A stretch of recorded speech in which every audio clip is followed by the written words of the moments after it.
ফোনটে, আমরা বাজারে যাচ্ছি বটে, কিন্তু কোনো ভালো খাবার নিয়ে বোর্ডিং এ তো ঢুকতে পারবো না। সত্যি ফোনটে, এটা একটা বড় সমস্যা হয়ে দাঁড়িয়েছে।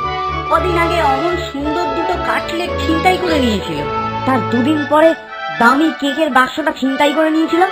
মনে হয়েছিল স্যারকে বলেছি। আরে কি হবে নন্টে, কি করা যায় বলতো? দে, নতুন একটা আইডিয়া মাথায় এসছে। কাছে আয়, কানে কানে বলি।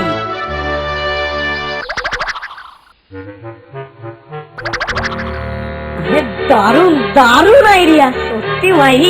এইরকম নতুন নতুন বুদ্ধি তোর মাথায় কি করে আসে বুঝি না।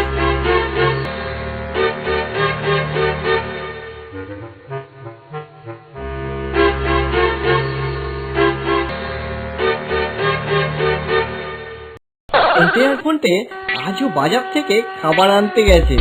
অতএব পুরনো বুদ্ধি আজও অ্যাপ্লাই করবো। এই দড়ি আর হুক সহযোগে টুক করে কেল্টোর অজান্তে মাল ভেতরে পাচার হয়ে যাবে। বাবা, সোনা দুটো অনেকক্ষণ বাজারে গেছে, এখনো তো এলো না। বিনা পয়সায় দামি খাবার খাওয়ার জন্য আমার জিভ দিয়ে জল পড়ছে। নটা ঘন্টা দাঁড়া, তোরা কোথায় গিয়েছিলি? ওইদিকে একটু বিকেলের হাওয়া খেতে। কাকা, আমি জানি তোরা বাজারে গিয়েছিলিস, তোদের হাত দেখি। বিশ্বাস করো, আমরা বাজারে যাইনি, তাই আজ আমরা কিচ্ছু নিয়ে আসিনি। আমাদের হাত দেখো, কিচ্ছু নেই।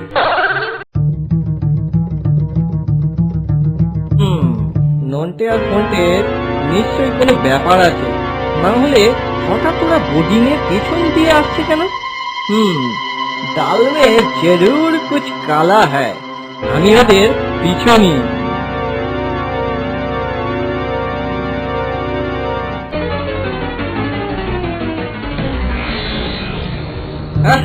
ঠিক ধরেছি, আমাকে ধোকা দিয়ে এইভাবে বোর্ডিং এর নিষিদ্ধ বস্তু আনা হচ্ছে। বিশ্বাস করো কেলটুদা, এর মধ্যে কোনো নিষিদ্ধ বস্তু নেই। বোর্ডিং এর কাজের জন্য কিছু জিনিস আছে। শোন, এই কেলটু চয়নকে তোরা টুপি পরাতে পারবি না।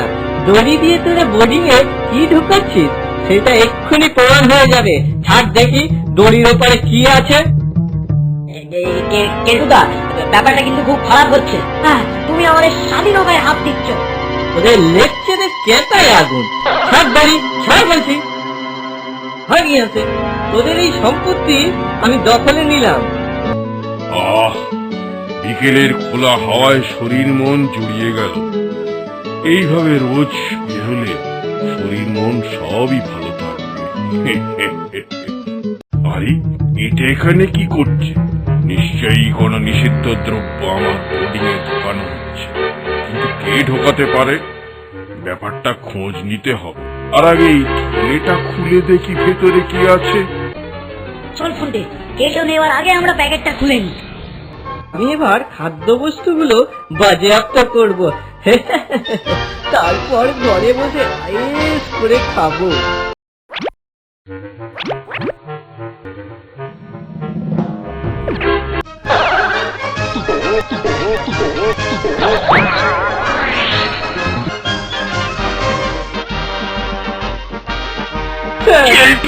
তুই আমার কাপড় খুলে নিয়েছিস, শীঘ্র ছুঁড়ে দিয়ে দিতে হতো ছাড়া। স্যারের ওকে অবস্থা রে।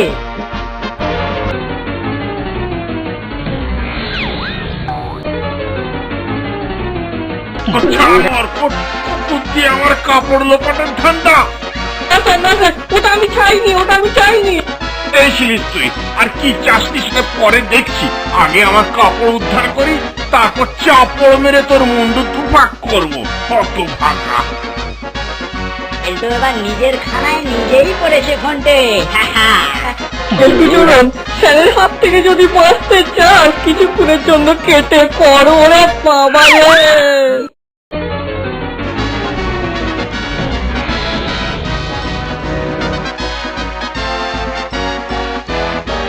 তার পরিধেয় উত্তরের কাজে ছুটছেন আর কেলটো নির্ঘাত আত্মগোপন করেছে। চল, এই তালে আমরা আমাদের খাদ্যের থলি নিয়ে ঘরে ঢুকে যাই। সেটা এখন সোজা পথে